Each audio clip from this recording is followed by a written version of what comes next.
ሰላም ሰላም ጋይስ እንዴት ናችሁልኝ? ሰላም ናችሁ? እግዚአብሔር የተመሰገነ ይሁን። እኔ ጋር ሁሉም ሰላም ነው። ክብሩ ይስፋ ቸሩ መድኃኔዓለም።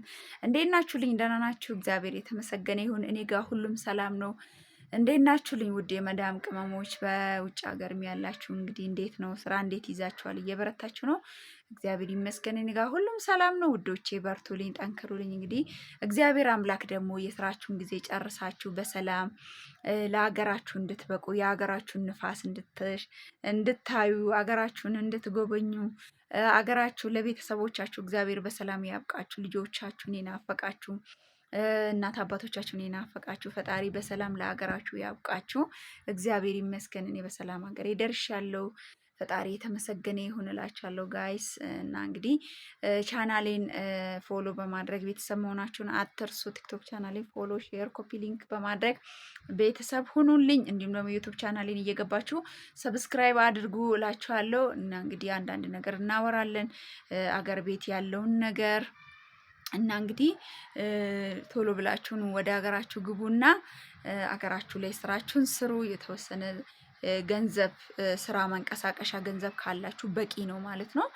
ብዙ ትልቅ ነገር ካልኖረን ቤት ካልኖረን መሬት ካልገዛን መኪና ካልገዛን የተለያየ ትላልቅ እቅዶችን ይዛችሁ ሰው ሀገር እንዳትቀሩ እላችኋለሁ እህቶቼ።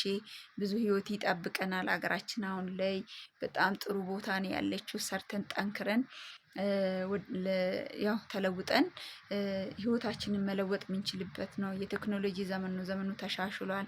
ስለዚህ በርቱ እላችኋለሁ ጋይስ እና በጣም ወዳችኋለሁ፣ በጣም አከብራችኋለሁ። ዛሬ ፀጉሬን ተሰርቼ ነው የመጣሁት ጋይስ። በነገራችን ላይ ሁሉም ነገር በእጥፍ ጨምሮ ነው የጠበቀኝ ማለት ነው እና በፊት 150 ምናምን ስሰራ የነበረው ፀጉሬ ከ2 ዓመት በፊት ዛሬ ላይ 300 ገብቷል እላችኋለሁ። እና ይሄንንም ወቁ ስል ግን እንደዛም ቢሆን ደግሞ አትፍሩ እላችኋለሁ ጋይስ። ያላችሁን ገንዘብ ቁጥር አድርጋችሁ ሁሌም እንደምለው ለቤተሰብ የሚሆነው ለቤተሰብ፣ ለራሳችሁ የሚሆነው ደግሞ ለራሳችሁ ይዛችሁ ያው እንግዲህ ጠንከር ብላችሁ ህይወት ሁሌም ከፍታ ላይ ሆን ይችላል። እኛ እዛ የአረቦችን ሌክቸሪ የሆነው ኑሮ አይተን እዚህ ሀገራችን ላይ ገብተን እንዴት ዝቅ ብለን እንሰራለን፣ እንዴት በትንሽ ብር መስራት እንችላለን፣ በትንሽ ገንዘብ ስራ አይሰራም፣ ስራ መስራት አንችልም ብለን የሰው ሀገር መቅረት የለብንም ማለት ነው እና ከ100,000 ብር ጀምረን ቆንጆ ስራችን እየሰራን ካለንም ከዛ በላይ መኖር እንችላለን። ስለዚህ በርቱ።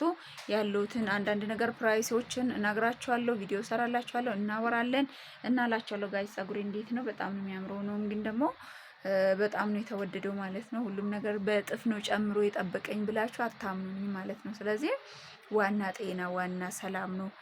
ስለዚህ እየተጋገዛችሁ ኑሯችሁን መክፈት ትችላላችሁ። እናንተ አንድ ሴት ሚስት ከሆነች ባልም የራሱ ስራ ሊኖረው ይገባል።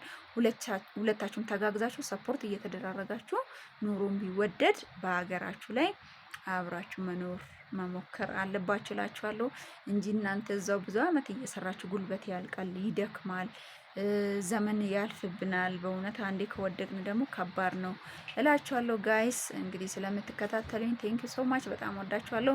ቻናሌን ሰብስክራይብ ማድረግ እንዳትረሱ። ዩቲዩብ ቻናሌን እየገባችሁ አዲስ ሴፍ የሚለውን እንዲሁም ደግሞ ቲክቶክ ቻናሌን ፎሎ በማድረግ ቤተሰብ ሁኑ እላችኋለሁ። ለወደፊት ያው ስራ እጀምራለሁ። ትንሽ እረፍት ወስጄ እንገናኛለን። በስራ በኩልም እስከዛው አየር ሊቀበል ትንሽ እስቲ ያው ፈታ ልበል ብዬ ነው እላችኋለሁ። እረፍትም ያስፈልጋል።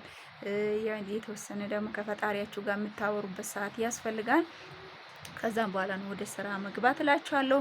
ስለምትከታተሉኝ ቴንክ ዩ ሶ ማች በጣም ወዳችኋለሁ። ባይ ባይ።